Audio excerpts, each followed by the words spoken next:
You weren't supposed to relieve me. I know, but I felt like taking a shift. You like him, don't you? You like watching him. Don't be ridiculous. Cipher warns her that they're going to kill him. Yet Trinity responds, saying that Morpheus believes that he is the one. We're gonna kill him. You understand that? Morpheus believes he is the one. Do you? It doesn't matter what I believe. While Cipher and Trinity have their conversation, the Matrix code is being deciphered, and Trinity hears something and asks Cipher if the line was clear. Cipher assures her that it is, but she cuts off communication. You don't, do you? Did you hear that?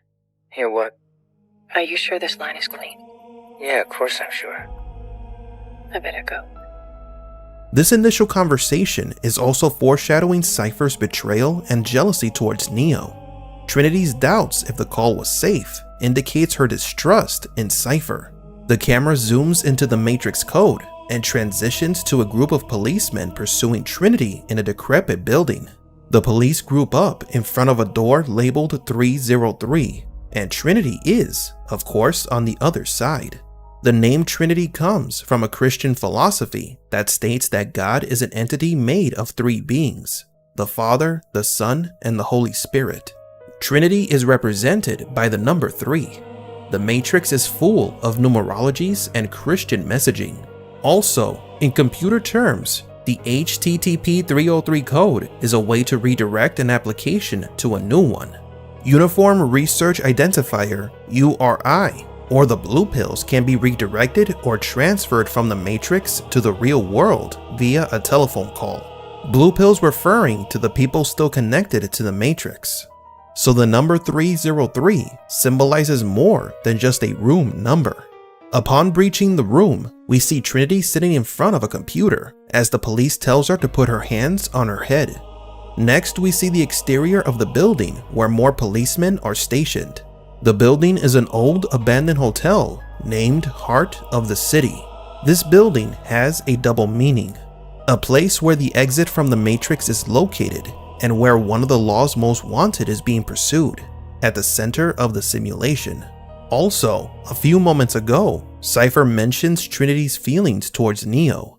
Heart is in the name of the hotel, which could be referencing the love between Trinity and Neo, a vital plot device for the development of the film.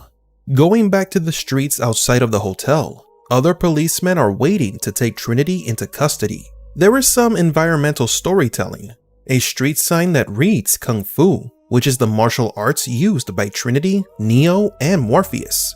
Another quick little foreshadowing of what is about to transpire. Agent Smith, along with 2 other agents, arrived at the location. Smith speaks with the lieutenant at the scene. He informs the policeman that they shouldn't have entered without them, but the lieutenant was confident that they could handle one little girl. To which Smith responded that his men were already dead, a subtle hint at how dangerous Trinity is. Trinity easily takes down the policeman, but now the agents are after her. As Trinity informs Morpheus of her situation via cell phone, if you look closely at the laptop screen, you can see that Trinity was following Neo's trail. There are photographs of him flashing on the screen. So in just about 3 minutes of film time, we already know who Trinity is. She is powerful, dangerous, smart, and possibly in love. Cipher points that out. Trinity's feelings for the person on the screen, the man that Morpheus believes to be the one. Morpheus informs Trinity that the exit through the hotel was cut, that she needed to find another way out. Her communication with Cipher was indeed compromised, so it is a possibility that Cipher knew that the line wasn't safe, thus leaking her location to the enemy. Morpheus tells her that there's another exit, a phone booth outside of the building. Trinity makes her escape towards the roof of the building, running and jumping from rooftop to rooftop, demonstrating her superhuman abilities. The police couldn't match her, but the agent can. She loses the agent and finds the phone booth, but Agent Smith also arrives, driving a garbage truck, preparing to ram it into the booth. The phone is ringing and Trinity dashes towards the booth. Just as she grabs the phone, the truck crashes into it. Smith exits the vehicle and sees that Trinity managed to escape. The other agents arrive at the scene, acknowledging that their informant is real. Trinity's escape no longer matters because now they have a name, Neo. They now know this because Trinity left behind her laptop with Neo's information. Or maybe it was Cipher who told them. The following scene goes far beyond having Easter eggs or secrets. In it, there is the biggest foreshadowing of the entire trilogy. Pay close attention. The next few minutes tells a lot of the story of the film. The word searching appears on a computer monitor. Global news article titled "Morpheus Eludes Police at Heathrow Airport" scrolls on screen. As the camera pulls back to give us a complete shot of what is on the monitor, for about 2 seconds we see the image of Morpheus on screen. Our first look at the character, divulging that Morpheus is a wanted man and that Neo, or Thomas Anderson, is looking for him. The news articles seen in rotation on Neo's monitor report that the terrorist named Morpheus has eluded the police at an airport. Reading from the article, quote, "In London, as the search intensifies for the renowned terrorist leader Morpheus, a sighting has just been reported to this newspaper by British intelligence." End quote. The article further informs that world governments are searching for Morpheus and his terrorist group called the Resistance. Unfortunately, most of the information is impossible to read. In the book The Art of the Matrix, there is the story of Eddie and how Morpheus killed him, as well as storyboards of Morpheus in scenes that were deleted or never shot for the film. These stories or events are non-canon. They were never mentioned or acknowledged in any official The Matrix material. The reason why Morpheus was being pursued and labeled a terrorist has always been a mystery, that is until this video. After obsessively searching for Matrix 4 related material for future videos, we came across the official website of Studio C, a studio that worked with Warner Brothers on The Matrix Resurrections. The page has so much stuff about the movie that we could make a new series of videos. It's a goldmine for us. But the most interesting thing on the site is something that the graphic designer probably didn't realize he had revealed. A very important part of Morpheus' story. There is a section on the site that explains the special effects of the film. Quote, "Thomas Anderson's apartment, model. As a one-to-one recreation of the original film's opening sequence within the model experiment, we were tasked with painstakingly rebuilding and matching frame by frame the iconic 'Wake Up Neo' text prompt, as well as the searching for Morpheus screen and Trinity's Heart of the City Hotel laptop." End quote. Matching frame by frame is right on the money. This company was likely given the official reel or video of the news articles about Morpheus from the first film, and was tasked with recreating or remastering them. Are the two versions of the news articles, the ones from The Matrix and the ones from The Matrix 4, the same, with the same information? Or were they modified with new information made specifically for The Matrix Resurrections? We can't say for sure. News articles about the pursuit of Morpheus do appear in The Matrix Resurrections, but just like in the first film, if you blink, you miss them. You have to press that pause button. But on the Studio C website, the artist posted a reliable version of this clip, and the story of what Morpheus did was revealed. For the first time, we can read some of Morpheus' escapades before he freed Neo. Quote, "Morpheus, a violent cyber terrorist, has compromised traffic signaling systems throughout the metropolitan area, causing disruptions and delays of emergency assistance to affected areas. The attacks continue into the night and through the next day as bot networks directed by Morpheus tear apart at critical global infrastructure systems. The incident represents the latest chapter in an ongoing cyber attack perpetrated by Morpheus against civil society and innocent individuals worldwide. Earlier, the Metropolitan Cybersecurity Offensive retaliated with a malicious malware designed to return critical device locations and has the capability to access key device locations on the Morpheus network. This represented the first time the cybersecurity offensive exposed, in real time, the location of Morpheus. Morpheus is profiled as a highly sophisticated and high-risk individual." End quote. What needs to be understood here is that this part of the film, albeit a brief part, is officially canonical. It ties in with the rest of Morpheus' story. Now we can make better sense as to why Agent Smith was pursuing him instead of the police alone. From what we have gathered from this information, Morpheus hacked multiple traffic systems to possibly cause chaos, either for him and his people to escape from the agents, or to complete a mission within the Matrix, searching for the one or talking to the Oracle. His hacking of traffic signals allegedly caused many accidents and maybe even casualties. The news clippings also report that a new malware program had to be created to track down Morpheus. Thus, Trinity was found in the first place in the first film. It was Morpheus's fault, not Cipher's, which we thought for all these years that he gave the agents access to their communication line. The malware is probably how the police and the agents found Trinity. All of this confirms what we already knew, that Morpheus is branded a terrorist, and these news articles are more propaganda. The focus on saying that Morpheus is attacking civilians is intended to scare people to immediately contact the authorities if he is seen, and to not make direct contact with him or his people. This would explain why Smith interrogated Neo the way he did. Morpheus's missions have caused collateral damage, but more importantly, it was disrupting the order within the simulation. So the sequence of events that we've patched together goes as follows. Morpheus hacks traffic control systems, then he escapes the British authorities, then intelligence groups try to apprehend him at an airport, a malware system is made and used to find Morpheus or any of his people, the tracking program pinpointed Trinity's location, and the Matrix movie begins. Maybe Morpheus did the hacking to evade the agents, or maybe he did it to disrupt or break the simulation and make people suspect that something is not quite right with reality. There is so much more written in these news articles, so much info that can cast new light on events never explored in the Matrix.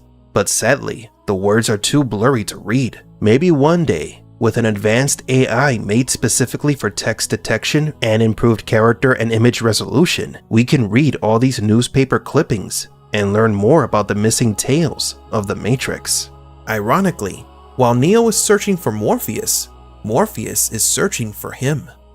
Neo is asleep on his computer desk. The light and images from the monitor shining on his face are giving off an oddly similar look to the Matrix code. It is no coincidence that when we see Neo for the first time, he is sleeping. He is sleeping surrounded by technology. The monitor goes black and a message appears. "Wake up, Neo." This text can be interpreted as telling him to wake up, literally, but it can also mean to wake up from the facade that is reality. The latter meaning being confirmed by the next text that appears on screen. "The Matrix has you. Follow the white rabbit," it then tells him. A reference to the Alice in Wonderland story, the story of a little girl who followed a rabbit into a hole and ended up in another world. In this case, Neo is Alice, an innocent character who knows nothing of reality, who could have never have believed that another world existed beyond their own. "Knock knock, Neo," says the computer right before someone knocks on Neo's door. This minor interaction with his computer shows that he is either being watched or that the events that happen around him are preordained. Neo gets startled at the sound and looks away from the monitor. When he looks at it again, the text was gone. The screen was black. Neo is confused, not sure if what he saw was real or a dream. Neo's apartment number is 101. 101 is an allusion to Neo, or the One, as was 303 for Trinity. 101 is used to identify beginner courses. Neo is the start of a new history. The number is also referenced in the dystopian novel 1984. Room 101 is a torture chamber in the Ministry of Love in the novel. In it, a prisoner is subjected to his or her own worst nightmare, fear, or phobia. 101 is also a binary number, the zeros and ones used by computers to store information.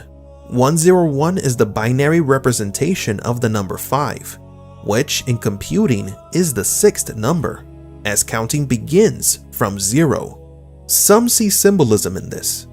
The three movies take place in the sixth iteration of the Matrix. Neo is the sixth chosen one, and Zion has been destroyed 5 times before. Neo's guest is a client named Choi. With him is a group of friends and his girl, De Jour. Putting both of their names together forms Choi De Jour, which roughly translates to choice of the day, the illusion of choice within the Matrix, and the choice that Neo will soon make. Choi is there to pick up a disk containing illegal software. Neo hides his discs inside a Simulacra and Simulation book. This book is one of the biggest sources of information and inspiration for the Matrix franchise.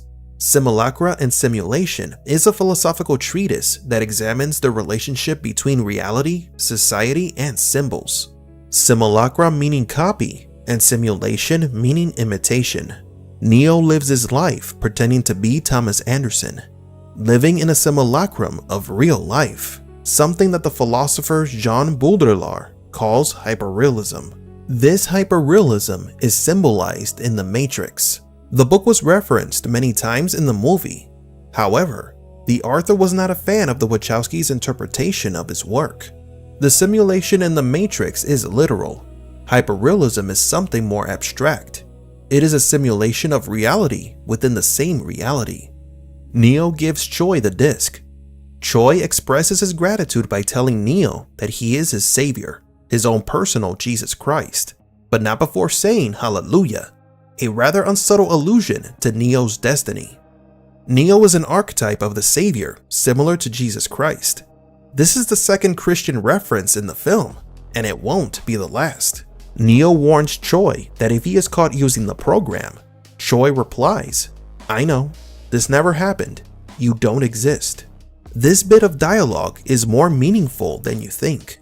Neo lives as a hacker by night, and as Thomas Anderson by day. Neither one is real. Neither one exists. Choi asks him if something is wrong, that he looks whiter than usual. Neo replies, "You ever have the feeling where you're not sure if you're awake or still dreaming?" Neo, consciously or unconsciously, has always suspected that something is off with reality. The feeling of unreality surrounds his entire existence, to which Choi replies to Neo's feelings. It's called mescaline, and it's the only way to fly. Choi's advice is that he needs to unplug. Get it? Neo needs to disconnect from his life and relax. More literal is that he needs to disconnect from the Matrix. Choi invites Neo to party, but Neo rejects the invitation. That is until he sees DeJour's tattoo, a tattoo of a white rabbit. Neo changes his mind and chooses to follow the white rabbit. Experience as something extraordinary. At our French restaurant Le Vrai, we pay attention to every detail in our ingredients. Come and try our special dessert designed to satisfy all your senses. I wrote it myself.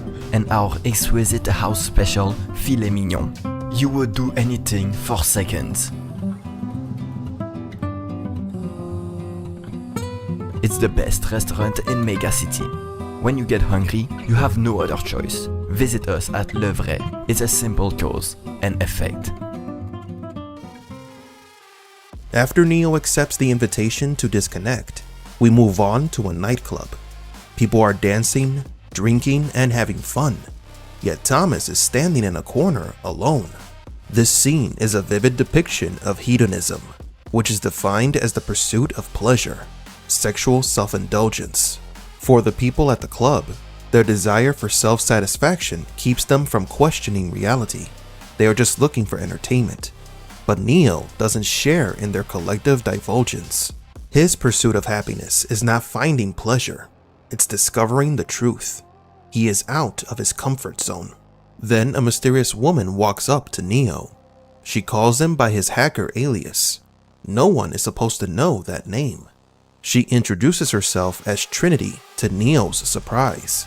Many believed Trinity to be a male, the infamous hacker who cracked into the IRS database. Trinity warns Neo that they're watching him. She tells him that she knows why he lives the way he lives, sitting on his computer night after night, barely getting any sleep. He is looking for Morpheus, but what he is actually looking for is an answer to the question, what is the Matrix? Determinism is the philosophical view that all events are predetermined by existing causes. Trinity was once in Neo's shoes. She was looking for an answer. It found her, and it will eventually find Neo. An alarm clock goes off. It is now the next day, and Thomas is late for work. An interesting little constant throughout the film is that Neo always seems to be waking up from sleeping from being unconscious, waking up from the Matrix, and even from the dead. Anyways, Metacortex, Thomas Anderson's place of work. Meta means going beyond or transcending boundaries. Cortex is the outer layer of the brain. Interesting symbolism, going beyond the boundaries of the mind. Neo is in his boss's office. Notice that there are 2 window washers at work. The soap on the window looks familiar to the Matrix code, doesn't it? This scene between Thomas and his boss is symbolic of Neo's current situation, talking about choice and falling in line. You have a problem with authority, Mr. Anderson. You believe that you are special, that somehow the rules do not apply to you. Obviously, you are mistaken. This bit of dialogue foreshadows Morpheus' conversation with Neo later in the film. He calls him special and that the rules do not apply to him. This company is one of the top software companies in the world because every single employee understands that they are part of a whole. Thus, if an employee has a problem, the company has a problem. A perfect definition of the Matrix. Everyone is connected to it. Everyone is part of the same whole. If only one person causes a problem to the Matrix, the entire program has a problem. The time has come to make a choice, Mr. Anderson. Either you choose to be at your desk on time from this day forward, or you choose to find yourself another job. We can make an entire video about every time Neo had to make a choice. Maybe more than one. All the false choices imposed by the Oracle. She was, of course, the one who came up with the idea of giving humans the ability of choice. The fact that Neo's boss is talking about choice, deciding between one path or the other, could mean that he is a program of the Matrix, not human. He is oddly similar to the architect, isn't he? The boss's ultimatum is more than a warning. It's Neo's future. In Thomas Anderson's cubicle, there are 2 city phone books. Neo is just sitting at his desk, looking at his turned off monitor, waiting for something. The cubicle is neat and practically empty of any personal items, a stark contrast to his apartment. The only thing that they have in common is their small size. His workplace is a prison. It's quiet and isolated. He doesn't see anyone, and no one can see him. A delivery man arrives with a package for Neo. The man asks his name, and Neo replies with a hint of resignation in his voice. Neo is Thomas Anderson, but Thomas Anderson represents his boring work life, a prisoner of the mundane. Neo is the hacker who is seeking freedom. His internal struggle with his duality leads him to prefer the name Neo over Thomas. Neo accepts the package. In it is a cell phone. It immediately starts ringing, and Neo answers it. Hello, Neo. Do you know who this is? Morpheus. Morpheus explains to Neo that he isn't sure that he is ready to see the truth. It is highly dangerous to wake someone up from the Matrix after a certain age. Best case scenario, a person would suffer a mental breakdown. Worst case is death. Morpheus is worried about showing Neo the real world, but there is no time left. There is no more time for preparations for the inevitable. He tells them that they are coming for him. The agents are coming for Neo. Neo panics, but Morpheus tells him that if he wants to get out, he must follow his instructions. Morpheus leads Neo to an empty office. Outside the office window, there is a scaffolding. Neo of course asks Morpheus how he knows all that, but there is no time for explanation. Morpheus orders Neo to walk out the window and use the scaffolding to escape. At first, Neo refuses, but then he attempts it.